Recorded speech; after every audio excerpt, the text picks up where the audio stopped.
This episode is brought to you by Shopify. Do you have a point of sale system you can trust, or is it a real POS? You need Shopify for retail. From accepting payments to managing inventory, Shopify POS has everything you need to sell in person. Go to shopify.com/system, all lowercase, to take your retail business to the next level today. That's shopify.com/system. Prime Big Deal Days is coming October 8th and 9th. Woohoo! Which can lead to involuntary deal squeals, like the infamous deal on a new massager squeal. Yeah! Save big on Prime Big Deal Days, October 8th and 9th. Want to make a podcast? Spotify's got a platform that lets you make one super easily, distribute it everywhere, and even earn money, all in one place for free. It's called Spotify for Podcasters, and here's how it works. Spotify for Podcasters lets you record and edit your podcasts right from your phone or your computer. So no matter what your setup is like, you can start creating today. Then you can distribute your podcast to Spotify and everywhere else podcasts are heard. Video podcasts are also available on Spotify, and when you want to take conversations with your fans to the next level, Q&As and polls are the best way to get them talking. With Spotify for Podcasters, you can earn money in a variety of ways, including ads and podcast subscriptions. Ever since I discovered Spotify for Podcasters, I feel so supported in the creation and distribution of my show. Spotify for Podcasters hosts masterclasses, office hours, and more to help creators develop and fine-tune their skills. I highly recommend you give it a try. Download the Spotify for Podcasters app or go to spotify.com/podcasters to get started. Hey guys, what's up? Welcome to or back to the show. Thank you so much for clicking on today's episode. If you've never clicked on an episode before, a very special welcome to you. I'm super pumped to have you here. And if you've been a subscriber for a long time, thank you so much for coming back. I have such a cool episode for you guys today. My friend Callie Jardine is joining us. She is the owner of Sweaty Studio, which is a virtual Pilates studio. She also has a podcast called Healthy But Human. She was so kind and also had me on her show, which is super cool. So after you listen to this episode, definitely go listen to my episode on her podcast. Throughout this episode, we realized that we have so much in common. So I know that you guys are just going to absolutely adore this episode. We talk all about dealing with failure. We talk about working with your cycle to increase your workflow and benefit your workouts. We talk about seed cycling. We talk about Pilates. We really just talk about like so many really fun, cool topics that I feel like you guys are always asking me about, and Callie's just like the perfect voice to kind of talk about all these miscellaneous things with you guys. So without further ado, please give a warm welcome to my friend Callie Jardine. Callie, welcome to the show. Hi, I'm so excited to be here. Thank you so much for being here. So go ahead and tell the listeners just a little bit about you, what you do, who you are, where you're from. Hi guys, I'm so excited to actually meet you all. I am Callie. I am currently living in South Florida. I currently am a full-time entrepreneur and content creator. I have my own Pilates studio. It's all online, called Sweaty Studio, where I post a lot of cycle syncing plans, monthly programs, and I blend affirmations with Pilates. I'm really into all of the body love, self-love, feeling good during your workouts inside and out. So that's kind of where all of my content revolves around that mindset. Also working with your body, not against it. I say it like a broken record all the time. I also have my own podcast, Healthy But Human. I have a YouTube channel. I have like pretty much every social media platform ever. And then aside from that, like I said, live in Florida. I love to surf. I love to swim in the ocean. I have a very small boat named Lil Yachty that I will take on the water. And I have a sheepadoodle dog. So yeah. Wait, that's the funniest boat name I've ever heard.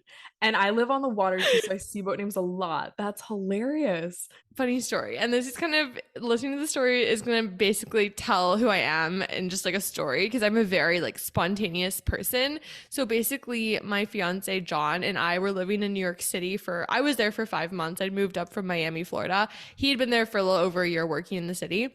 So I had a life crisis and was like, I need to leave this place. Like my anxiety, depression, everything is like not working right now. So we ended up breaking our lease, flew to Texas, got a car, and went on a month-long road trip across the country. So we had a moment where we were like, let's live in California. And then we were like, no, let's live in Florida. But there was a hurricane going through Florida at the same time. So we had to go to the West Coast instead of the East Coast. So, anyways, we eventually found our way to Florida. And we are staying in an Airbnb and we were looking for places to live. And the funniest thing is, we were talking about this because I lived in Florida for 5 years prior. And I was like, you don't understand. Like in Florida, there's obviously the land, but if you don't have a boat, you're missing out on like the other 50% of Florida because the water here is just so cool to like, explore like the mangrove systems, like rivers, all that stuff, and the ocean, obviously.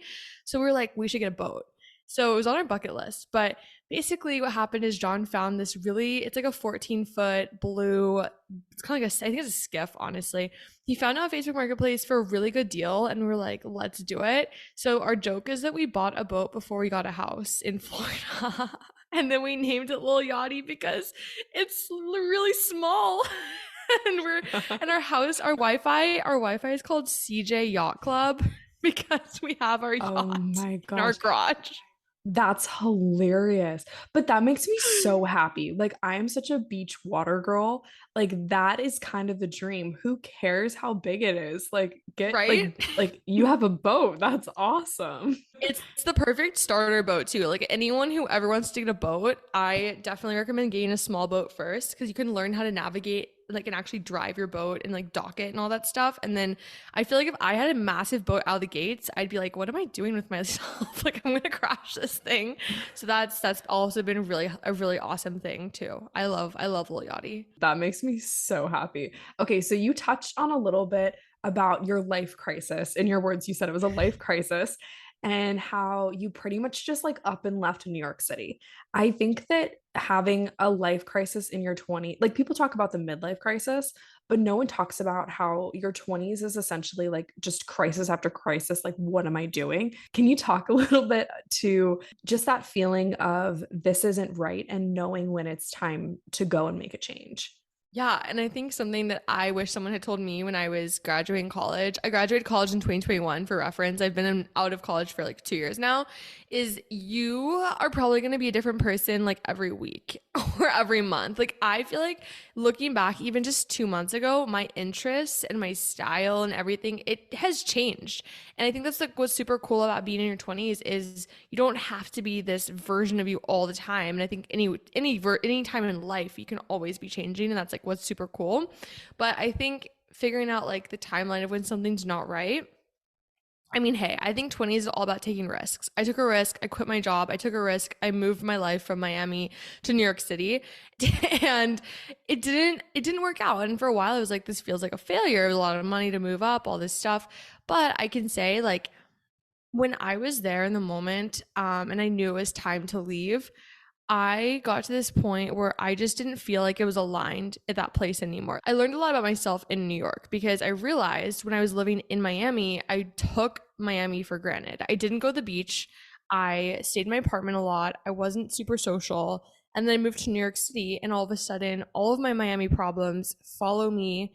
And I feel just very, very much not myself. I was like, I can't go to the beach. There's like hardly any nature around me. I just don't feel like good, if that makes sense. And I just felt like my head I felt very anxious all the time. I'd go outside, step outside my apartment. I felt anxious, and I just found myself working constantly. And I was like, these are just not my life values. Like, I want to have a slow life. I want to have my community in my life, like good friendships.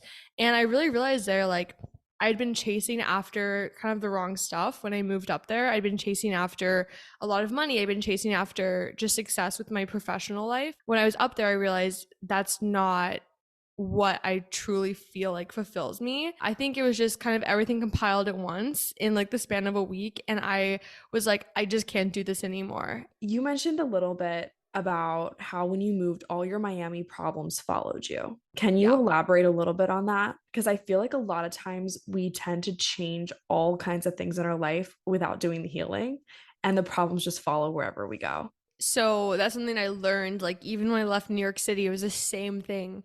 All of the same things I was trying to run away from were following me. Anytime I would have a breakup or I'd have something happen with my friends or just something negative happened in my life, I'd want to flee. I'd want to book a trip and leave. And I did that a lot of my life. And I think a lot of that comes down to my family moving around so much my entire life, because it just felt like we're always like up and just going to the next thing. In Miami, I was struggling a lot with, like I mentioned, my anxiety struggles and also some depression. I was also healing from a breakup. I was in a job that I describe as soul sucking because it wasn't what I loved to do. And it all just piled on itself. And I just found myself really into just partying all the time. I wasn't giving myself the things I needed. I wasn't sleeping enough. I wasn't eating enough. Like, it was a very just toxic phase of my life. But it was also one of those moments where when I moved to New York City, I was like, you know what? Like, this is gonna be a fresh start. We're gonna have a fresh start. We're gonna leave all this stuff behind and we're gonna go there. And the first month, it was a fresh start. I felt great. I felt like, this is it. I'm thriving. I'm making friends. I feel good. I love it. I love it. And I was like, I always knew New York would not be my forever place, but I really liked it for the first month or so.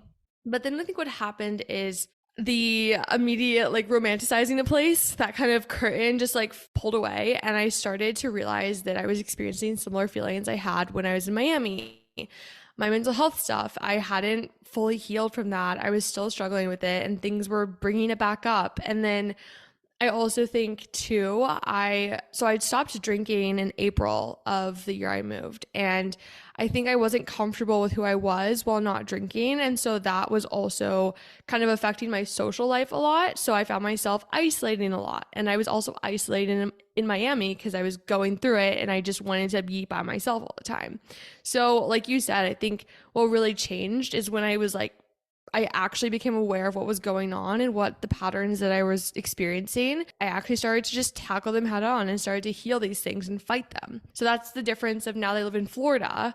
That's why being in Florida has been so beautiful, because I realized like, I'm not going to run away anymore. Like, I'm going to work through this. I'm going to build a community, and life happens. We all have our ups and downs. And like, that doesn't mean that my life's never going to get better again. I'm just going to work on it. And that's been the big, I guess, game-changing hack that I've experienced since I moved. So what do some of these healing practices look like for you? I think the first thing is in March of 2021, I think that's 2021 or 2022, I don't even know the year. It was last March. I went to therapy. I was really struggling with my anxiety. She used these techniques to help me kind of rewire different moments of my life and see them in a different way. And then also I did CBT therapy, which I got a book on it. It's just like called like CBT something. But I basically started doing these different exercises and I learned different things I can do if I was experiencing anxiety. So like little things like that started to help just like my day-to-day life. I think also the biggest thing for me too is I got back into my relationship with God and I started to do a devotional every day and I started to just reconnect with him, and that was truly the biggest thing. So what devotional book do you use? Like, what would you recommend to someone who's kind of just like easing back into their faith? I love Sadie Robertson's Live on Purpose. It's actually about fear and anxiety. Like that's kind of the theme of it. And that was basically like a little backstory is I was raised in a Christian household my whole life, but then I fell away from the faith for 4 years and tried like different things. Like I was into astrology for a bit. And then basically I saw my friend recommended this devotional in her story. And I was like, that looks cool. Cause I was like, when I was struggling with my anxiety really bad, and I like ordered it, and that seriously is like what got me back into it. So I'm always like, guys, like it's literally such a good one. And it's so relatable in your 20s too.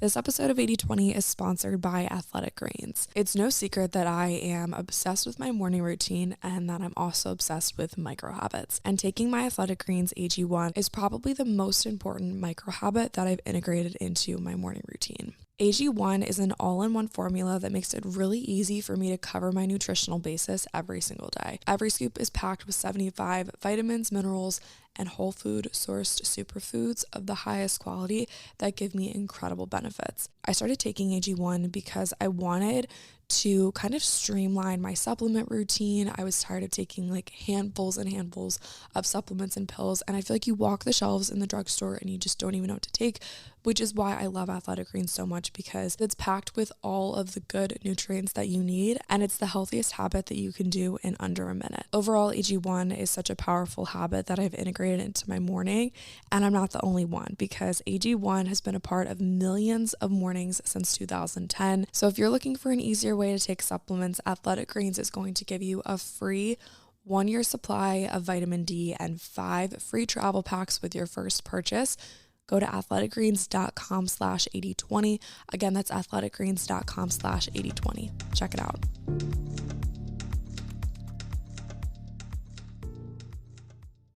This episode is brought to you by Shopify.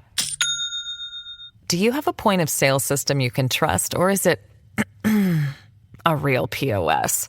You need Shopify for retail. From accepting payments to managing inventory, Shopify POS has everything you need to sell in person.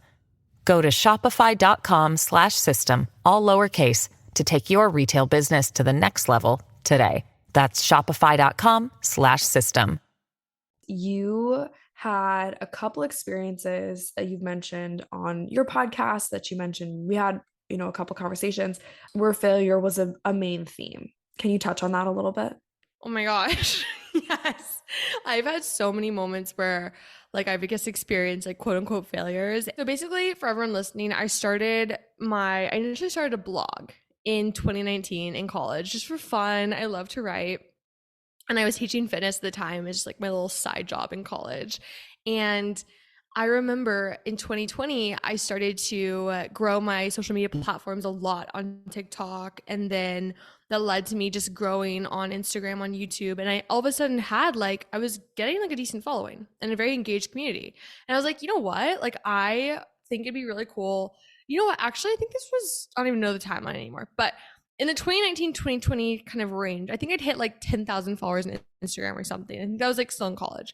So around this time, I was growing. I was like, oh my gosh, I want to launch some sort of guide, something. And for reference, I had absolutely no idea what goes into an actual launch strategy. I thought a launch was simply make the product and you post it and everyone buys your stuff. But I basically didn't know there was so much more that goes into a launch. And I built this guide and I spent I always joke, I was on some sort of superhuman mode that day. It was literally the day before New Year's. And I wrote a 50-page guide in, I'm not even joking, one day. And I launched it the same day. It was actually insane. I don't know how I did it. But basically I launched this thing and I was like, guys, I made this guide for New Year's. I think I had 3 sales, literally no sales at all. It was very, very small. And I remember I was so upset. I was like, what?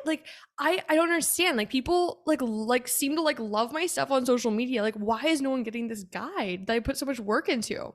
So I feel like a failure. I felt like I was never going to have a successful business. And it was also really discouraging because I was seeing my other friends in social media would post recipe books and make $10,000. I think that was kind of my first, failure in my business, but honestly, it was not a failure at all. I learned so much from it. I mean, looking back, I had no idea there's a whole launch strategy that goes into launching something. There's more than just make a product and post it. I mean, it takes a couple weeks, a month to pre-launch stuff. And I was telling Lily yesterday when we recorded for my podcast, a book I recommend to every entrepreneur out there is Launch by Jeff Walker. One of my entrepreneur friends a couple years ago recommended it to me when I was really getting into building my online studio. And I will forever thank her for it because it helped me so much. So I'll tell everyone about this book because it is very incredible and it helps you a lot with just thinking about the launch process and how to actually build it. So I actually just Amazon Prime that book. It'll be here tomorrow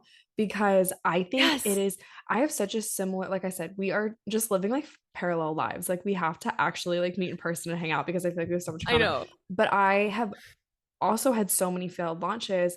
And I think that there's this misconception on social media when someone has any sort of following that following generates all of their income, but not everyone is buying every product. You could have 100,000 followers and maybe only, 1,000 want to buy your product. And so there's this huge misconception when you're a content creator or if you have any sort of platform, there's just always this huge misconception. So what's one piece of advice that you wish you could go back and tell yourself maybe 2 years ago when you were just starting your studio? I think it's really just that numbers don't matter end of the day.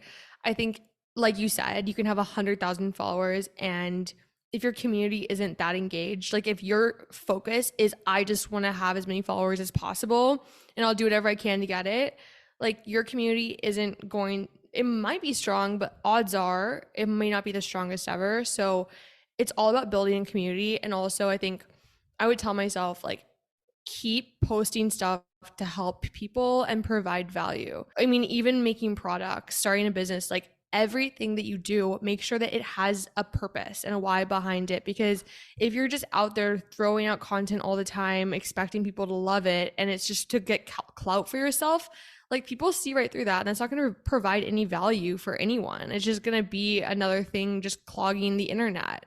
There's different types of value. I mean, entertainment is value. Inspiring travel content is also valuable. I, for so long, thought the more I posted, like I had to keep posting all the time in order to see results. And it's like, no, like the content you're posting, it's like quality over quantity is everything.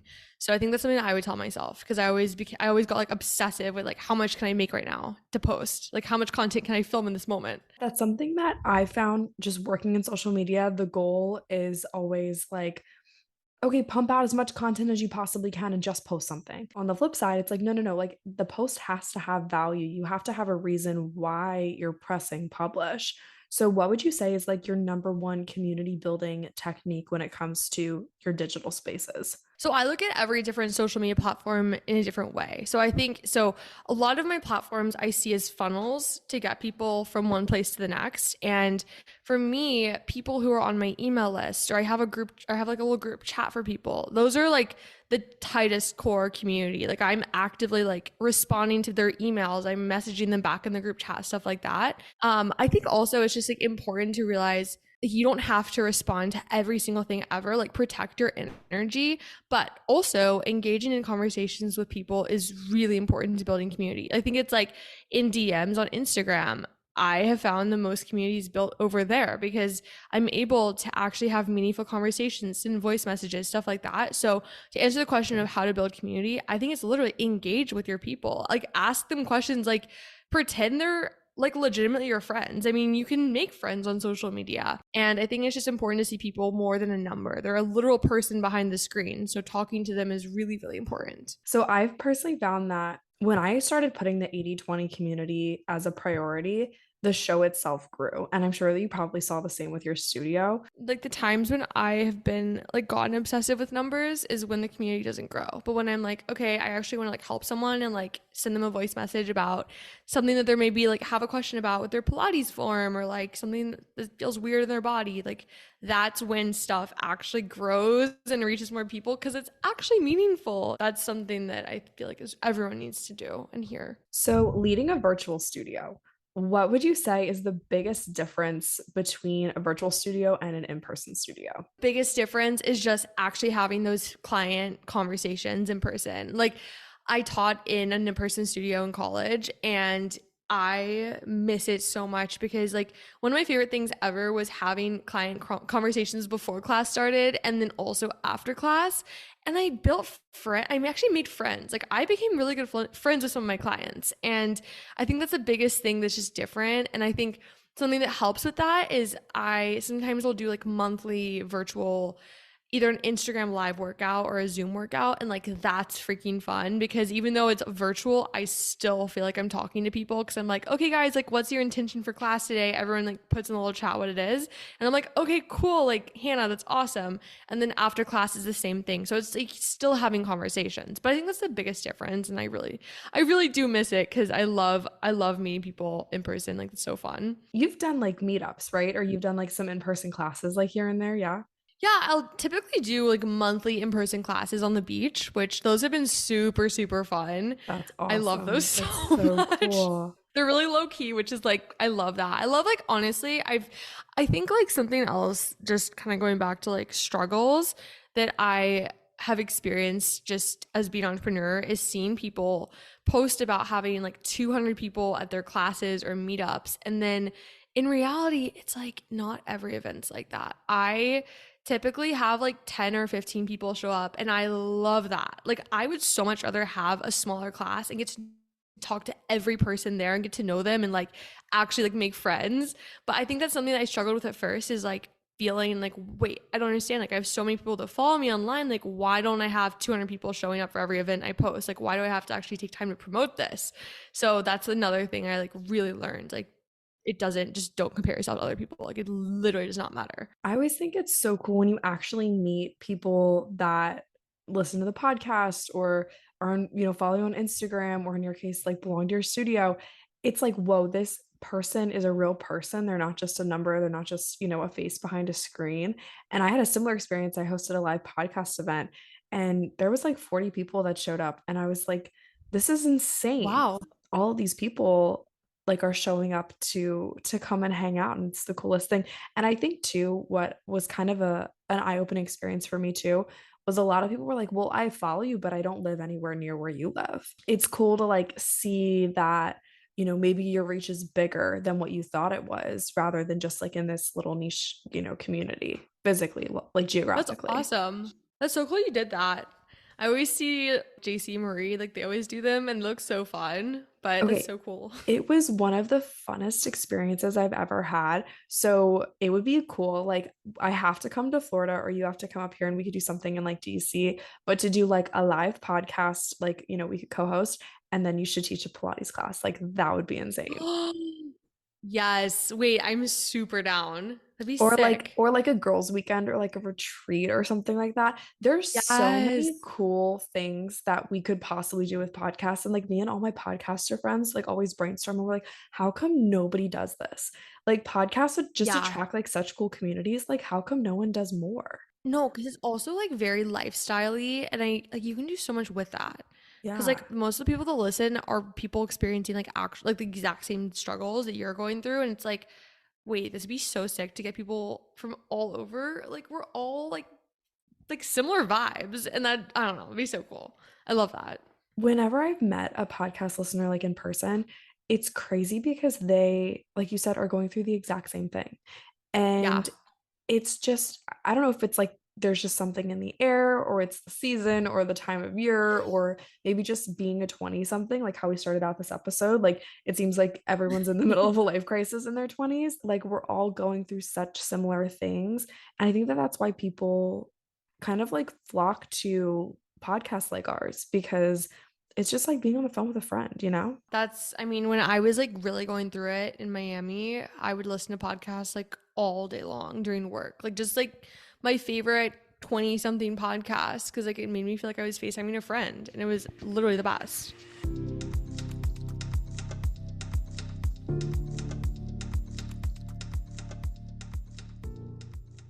So, when you were kind of going through these life crises, these failures, what role did Pilates play in your journey of getting through these crises? Is that right? Crises? Yeah. Christ. Yeah. So when I was in college, I was teaching fitness and I think I'd never really experienced people who were doing the workouts for more than aesthetic reasons. When I started going to workout classes and working out, it was because I was training for my competitive sport, which was figure skating. After I stopped skating, it was, oh, I want to look a certain way. But I think, and I went through like a whole like restrictive fad diet phase there, which was like a whole other thing. I think like when I started teaching fitness, I had clients coming in who were maybe in their 50s or 60s, and they were there because they just freaking loved working out and they wanted to feel good. And when I was like, and that was the first time it was like very eye opening of, oh, wait, there's more to fitness than just, oh, I want to look a certain way or be a certain strength. Oh, this actually is going to help with my mental health. So when I was going through it, something that truly did help was doing Pilates. And I would do my own workouts. And I told you I blend affirmations with my workouts because there's so much power in connecting the mind to movement. So it's almost a meditative thing. When you're doing a workout, you're pushing yourself, you're feeling good, you're sweating, you're having an extreme burn going on, but you're also empowering yourself during the whole thing. Like if you're struggling with anxiety, I have a class called Pilates for Anxiety when I filmed on the verge of a panic attack. And when I finished that workout, I felt so much better because I was telling myself affirmations that I would say for struggling with anxiety. Maybe I'm feeling peaceful. I am enough. I'm doing enough, stuff like that. It just makes such a difference. So during that entire phase of my life, I would just keep doing these Pilates with affirmations. And it's always a mood booster. Like anytime I feel off, I'll do a workout and I'm like, wow, I feel great. But it is all about having that good mindset, because you can do a workout and you can be beating yourself up and you might leave the workout feeling worse than before. Do you think the Pilates workout itself was one that was healthy for your mind? Did you find that other workouts were maybe more anxiety inducing than Pilates was? Yeah, Pilates. So the guy who actually made Pilates, Joseph Pilates, one of the things, so he has all these different core principles, but something that he really talks about when he created it is how he wanted it to be almost a meditative experience, because you're so focused on connecting your mind to the body. It's a very mind body movement. So you're very focused on your technique, your form, going slow, having control, that your mind shouldn't be elsewhere, racing. So the actual practice of Pilates is very, very mindful, and it's very slow and peaceful, like you're saying, where other workout styles, I mean, a lot of the high intensity workouts, they do lead to having increased cortisol, which isn't a bad thing. But I also learned that you don't always want to be doing these high impact workouts during different times of your cycle. So if I'm doing a really intense spin class on my period, that could be actually adding cortisol to my body, which could increase inflammation when your body's already having a lot of inflammation because you're on your period. So that was something that I really learned about. And so transparently, I don't really do that many other workouts, but that's something I have learned about, just cortisol in general. So let's talk about that, because cycle syncing is something that people ask me about all the time.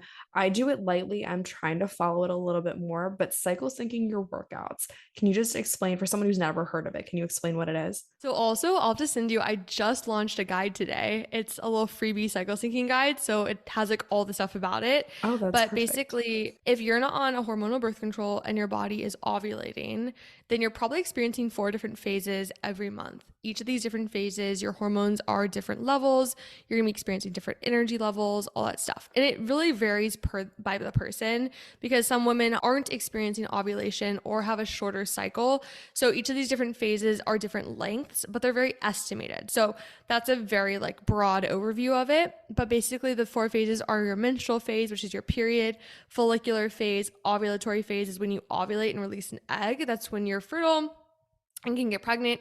And then your luteal phase is the longest phase, and that's when your body is starting to prepare yourself for everything to happen all over again. So basically, when you cycle sync, the idea behind it is to work with your body, not against it. So you're going to be doing different workouts to match the hormone levels and energy levels to basically help yourself just feel aligned with what you're doing. And like, let's say you're feeling really tired one day because your hormone levels are lower because you're preparing for your period. Instead of forcing yourself to do a really high impact long workout, which could increase the inflammation on your body and do more harm than good, you're going to pick a workout that is a lot more chill and just makes you feel better. I get so frustrated sometimes because as women, we were never taught this stuff. Like, I think back to like middle school health class, this would have been a really cool unit, like how to work with your cycle instead of against it. And I've seen all these TikToks. I need to do more research, so feel free to chime in if you know like much about this. But I saw one TikTok and I was like, men typically follow a 24-hour day. And, Yeah. the 9 to 5 works for them, the grind works for them. Women are on a 28-day cycle. So what works for you one week isn't going to work for you the following week. And we don't give Yeah. ourselves the grace because we're trying to keep up with the guys. It's so interesting once you kind of dive deep and you see like we just have such a different body and flow that we're supposed to follow. And once you start respecting that, like major shifts happen. Yeah. And also adding on to that, there's a reason why burnout in women in the workplace is a lot higher than men, because you're basically being forced to operate at the same level all month long. When you said our bodies are very different than men. And a book I recommend for anyone who's interested is called Do Less by Kate Northrup. It's basically all about how to organize your day in life to make your work flow with your cycle. So it's really, really cool. I started reading that last year and it helps a lot. So yeah, that's something that I try to do myself with my work. So I have monthly launches for different challenges. And the last month, what happened is I was basically like making the product and finalizing it the week leading up to my period. And I was really struggling with overthinking everything and feeling like I wasn't doing enough or good enough. Like I was just really struggling. So I learned the week leading up to my period needs to be a rest week for me. So I basically restructured my month this month. So this week, I am working on building this new launch product. And then next week is the week before my period. So I'm going to chill, hopefully have everything in place. And then when my period starts, I typically start to slowly increase my energy, which is really cool. And I'll make it work for that. So that's just like the whole thing is you have to really be in tune with your body, and like cycle syncing, I think a lot of people get overwhelmed with it because they feel like they have to be perfect with it. But end of the day, like everyone's body is very different. So after a couple months, just like track your mood, track your energy. You're going to start to see a pattern, and you're going to start to figure out like, okay, the first 2 days of my period, I'm really, really tired and crampy. I need to take it easy. But then the last half of my period, I'm feeling a little bit more energized. So I'm going to maybe try like a Pilates class or go to bar or something. So that's kind of like my little tips with it is just don't make it restrictive. Don't make it overwhelming. You know your body the best, and your body knows what it needs. So just listen to it. Okay, so in order to properly, I guess we'll use that term loosely, properly cycle sync, you can't be on birth control. Is that right? When you're on hormonal birth control, it stops your ovulation. So you're not going to be experiencing all of the phases like when you aren't on birth control. But I will say that doesn't mean you can't cycle sync. Cycle syncing is, like I said, a very intuitive thing. So when you're on birth control, you can start tracking your different moods and different energies and see and compare different months and see if there's a pattern. Because then from there, I mean, when I was on birth control, I still felt tired during the week of my period. Like I still felt different changes in my body throughout the month. So if you can become in tune with yourself, you can cycle sync with how you're feeling. And also I would say too, is you can basically break it into, you have the placebo week, which is when you bleed. So that can be your menstrual phase. And then after that, you can do the follicular phase if you're feeling that energy increasing.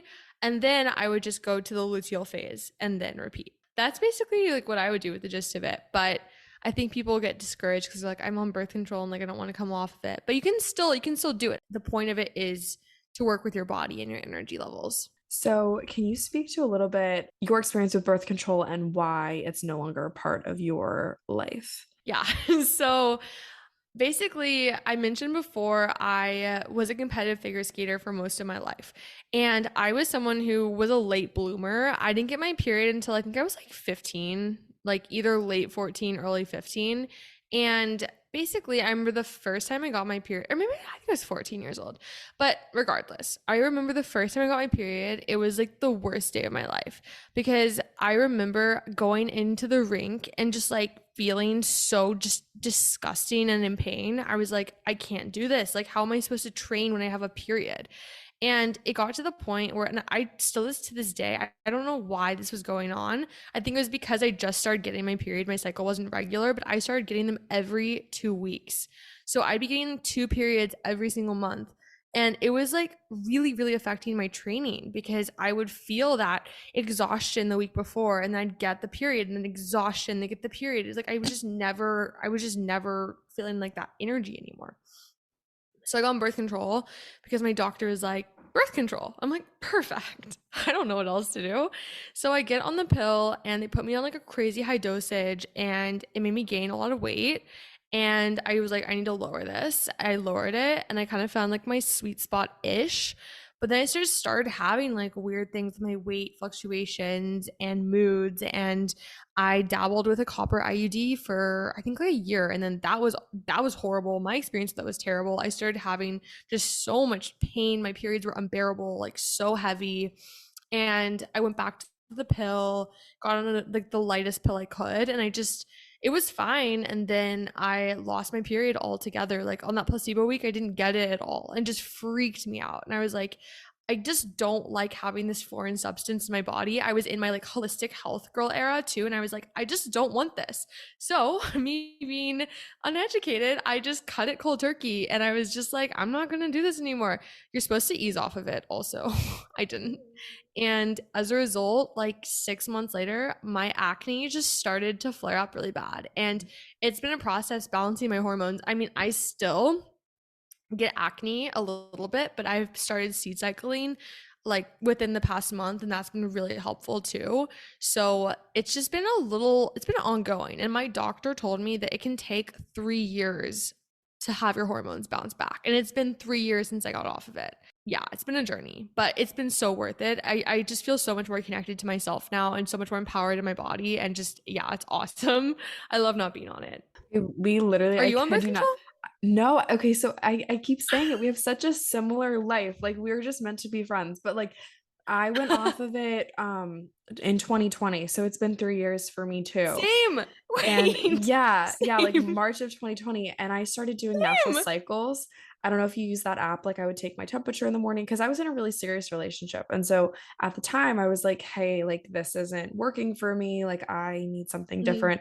And he was super supportive of my decision and was like, okay, like, whatever, like I'll support you. So I was doing natural cycles. So I would take my basal body temperature, plug it in, and it would tell me if I was ovulating. So I was on the pill since I was like 15 or 16. So it's literally same thing. Like when you're that young, you don't you don't realize that your body is still trying to figure it out. And your hormones really don't balance Yeah, out until you're like 23 or 25 or something crazy like that. And so I did the pill yeah, and then I had the IUD and then I was like, this is making me crazy. And so I finally, and this has to do with like a lot of other things in my life, but I finally feel like I'm, easing into my body as it's supposed to be, and not having, outside influences. And so it feels good. And so you mentioned seed cycling a little bit. Can you explain that as well? Because yeah. I think that's a really cool tool that So people can use too. yeah, so I basically had someone on my podcast who her whole business is about seed cycling. And I'd heard of it obviously, but I'd never tried it. And I was like, that seems like a lot of work, like grinding seeds and like all that stuff. Like, is that even effective? Basically, she has like her product is I'll plug her on here because she's awesome. It's Funk It Wellness. And she makes these like pre-made like blends of the seeds you need. So basically, okay, backtrack even further during the different phases, different types of seeds have nutrients that help support your hormones and can help balance them out during the phases. So, the first half of your cycle, I think it's through menstrual phase and follicular phase and like ovulation. I think the seeds, it's pumpkin and flax. The second half of it is when you have your luteal phase, like that whole section it's sesame seeds and then something else. I'm blanking on what it is. The flax seeds during the first half, you have excess estrogen, which is being increased, and your body needs to flush that out. So the flax seed will, there's like a whole sciencey word for it, but they help flush out that excess estrogen because it's fibrous. And basically, I have noticed this past cycle. So I was getting acne on my cheekbones after my period ended, and I wasn't sure why. And I learned that estrogen that it can actually increase, it can make acne happen in the follicular phase. So I've been doing it this is like the first month I've ever done seed cycling. And it is, I already can tell a difference. Like actually, my skin on my cheekbones like did not flare up this month. I have a little bit on my forehead and stuff, but I don't know if it's from me traveling or whatever, but I just have noticed a difference already. So I'm already liking it. It's so crazy how like just little small changes, the body just really wants to heal itself. And I kind of realized like I think like birth control in my case was the bandage over the problem. The problem at the time was my hormones were not regular, and I just put a little bandage over it because it was a little issue and it turned into a long-term thing. If you can help your hormone levels by just naturally balancing them out, like I wish I'd done that. And I just didn't know about this. But I think it's important. Like, food is medicine, and you can prevent a lot of stuff from happening in the long term by like watching what you're eating, what you're consuming, putting it into your body. And it makes a difference. It's really just like these tiny Yeah. little habits that make a huge difference. It's crazy. And it kind of like reminds me of Pilates. I heard someone say one time, like, Pilates is the only workout that, it's these tiny little movements that make the biggest difference. And as an instructor, I'm Mhm. not sure like your opinion on that, but I think it's the same with like your habits too. Like the tiny habits are the ones that make a difference. I agree. I mean, I think with Pilates, it's like what's so cool about it is people don't realize this, but you're using your core for most of the moves. So honestly, your whole body is working to stabilize and help with balance for the different movements. So it's like, yeah, maybe feel like a tiny little pulse is going on. Also working like your entire body at the same time. Like your shoulders are holding you up if you're on all fours. Your core is holding you nice and in place, helping your back not arch. Like so much is going on. And maybe like that's when people are like, Pilates like doesn't do anything. I'm like, but it does.